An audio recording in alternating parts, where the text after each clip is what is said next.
Agora é descarado o negócio. Então você tem as pessoas ali na cara de pau mesmo falando coisas desse tipo.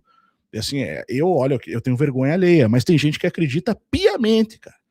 Às vezes são pessoas que já têm uma idade, eu vejo assim, que eu analiso esses perfis, né? Às vezes são pessoas de idade avançada, mas que não tiveram, têm a sede, têm a vontade de saber mais das coisas, mas não tiveram o devido preparo e os devidos alertas para você não ser feito de idiota, basicamente, né? Então isso acontece também. Isso é só um exemplo, tá? Isso acontece em todo lugar, em toda parte. Isso é um exemplo que eu estou dando em uma ala mais... se você for trazer para o lado político, que eu não quero entrar, tá? Mas só para ilustrar, você vai ter essa narrativa extrema para um lado e você vai ter do outro lado a outra narrativa extrema, né? Que acaba até se tornando repetida pelo establishment. Por exemplo, a questão dos indígenas na Amazônia, as ONGs, né? Tudo isso que vai criando uma narrativa para você manter as pessoas certas áreas intocáveis, né? E o que atrapalha é os próprios indígenas. Imagina você sendo um indígena na Amazônia, tá? Você não pode produzir na sua terra, você tem seríssimas restrições. Hoje tem canais falando sobre isso aí no YouTube, como o da Aldeia, Isane, né? A vida do indígena. Aí você tem as ONGs que vão lá para dizer proteger os direitos indígenas, né? E o indígena não pode produzir, ele não tem terra, não pode fazer nada ali. E se ele, assim, a pessoa pode falar, tudo bem, se ele não quer viver como um índio, então ele que vá para a cidade. Pois é, só que aí o cara tem que abandonar o local que ele nasceu, abandonar a sua família e se tornar mais um migrante, né, vamos falar assim, mais um que chega numa cidade grande sem condição nenhuma para tentar a sorte. E isso é repetido nas escolas, tá? Eu falo isso como antropólogo. Esse é o padrão. Então, assim, isso é absurdo se você parar para pensar. Totalmente sem nexo e bizarro. Mas é a regra. Se você não fosse uma pessoa que cresceu nessa sociedade, condicionado a esses discursos e narrativas, e você olha essa situação, você chega e olha essa situação, você vai falar, pelo amor de Deus, cara, é lógico que isso é uma pataquada, é lógico que isso é uma patifaria, tá? E ao mesmo tempo você vai lá, garimpos ilegais à torta e à direito, né? Ligados a organizações criminosas, inclusive, muitos deles, né? Servindo ali de grandes bolsões para os caras que estão indo lá literalmente, tipo, tirar ouro da terra dos caras. Mas eles não podem produzir 1 hectare de feijão. Tá entendendo? Então é o absurdo dos absurdos, mas é o normal. Então, você tem, assim como você tem o pessoal lá fazendo assim, né? Pedindo ajuda para os alienígenas lá no 8 de janeiro, lembra disso? Que é absurdo também. De um lado, você tem que é a loucura que entra a pessoa quando ela cai, ela é absorvida por essas bolhas menores. Você tem também o pessoal do outro lado, só que com a vantagem de que isso já é oficializado. Então a loucura da esquerda é oficializada, vamos colocar assim, né? A loucura da direita, ela acaba se tornando alvo, né? Se tornando justificativa para condenar ou para a sociedade repudiar certas ações. Então isso é um problema. Você vê que eu estou indo numa coisa bem profunda e trazendo para a superfície para você ver onde que isso se reflete. Dia D filme do Spielberg, esse novo, tá? Então a gente tem aqui o cervo, a gente tem ali o pássaro, né? O passarote, aqui no olho da mulher, né, basicamente. Assunto que a gente falou na live fechada, né? Inclusive, na última semana, junto com o canal Yeshua, do nosso projeto Inversão Magnética, Apocalipse das Estrelas. Tá? Então, eu mesmo, quando ele mostrou isso, eu não tinha reparado no pássaro, né? Dessa imagem. Então você tem um pássaro aqui, claramente, né? E eu tinha reparado apenas no nome, Dia D, o olho estranho e tal.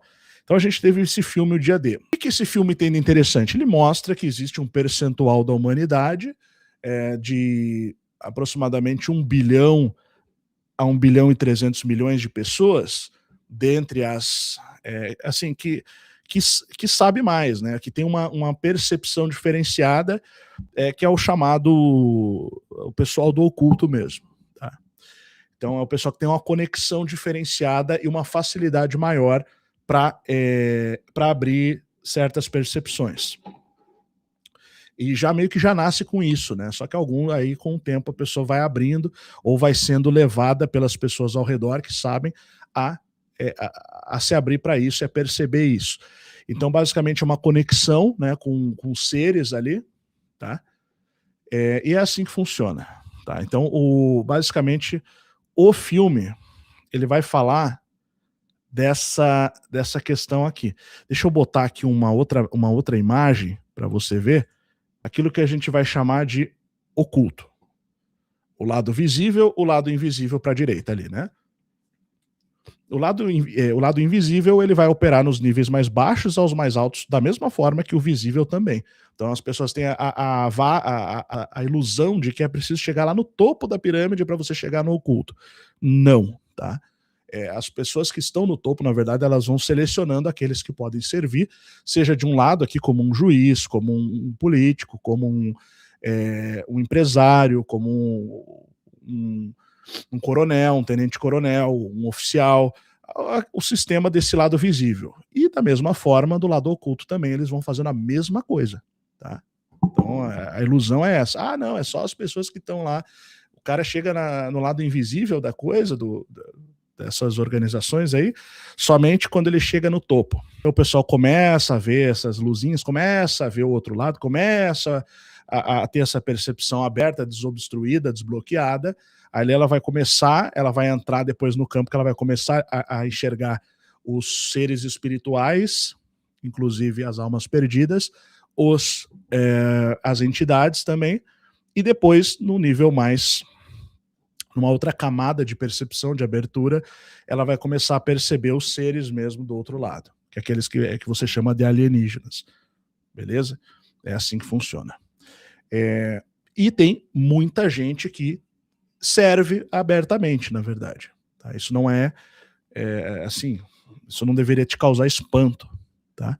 Que entra em contato, tem contato, percebe, vê, né? Beleza. Então, o filme O Dia D, ele mostrou isso, tá? Ele mostrou isso bem claramente, que existe essa conexão. Aí foi lá aquele ufólogo, entre aspas, né? O tal do rapaz lá, que é bem conhecido, foi lá no Redcast essa semana, e basicamente eu percebi que ele é um assíduo espectador aqui do Além da Nuvem, porque ele repetiu uma série de coisas que a gente vem falando aqui nas lives, assim, ipsis literis. As mesmas palavras, basicamente. E algumas das quais a gente também ouviu lá junto com o nosso conteúdo fechado com o canal Yeshua, né? Onde ele também repetiu essas mesmas coisas, né? O senhor Ace Ventura, vamos colocar assim, né? Então, e é engraçado que esse pessoal vai e cria o estereótipo do ufólogo. Eles vão e criam o estereótipo. Foi lá, não é o ufólogo que foi essa semana lá no Redcast e tal, né? Se você quiser, você vai lá e confere. Se quem quiser, põe no chat aí, eu não vou ficar citando nomes aí, porque como eu falei, eu tô tranquilo, tá? Mas é o ufólogo talvez hoje o mais famoso do Brasil, ou tá nos top 3 ali. Esse pessoal, basicamente, eles estão criando uma narrativa oficial para a ufologia.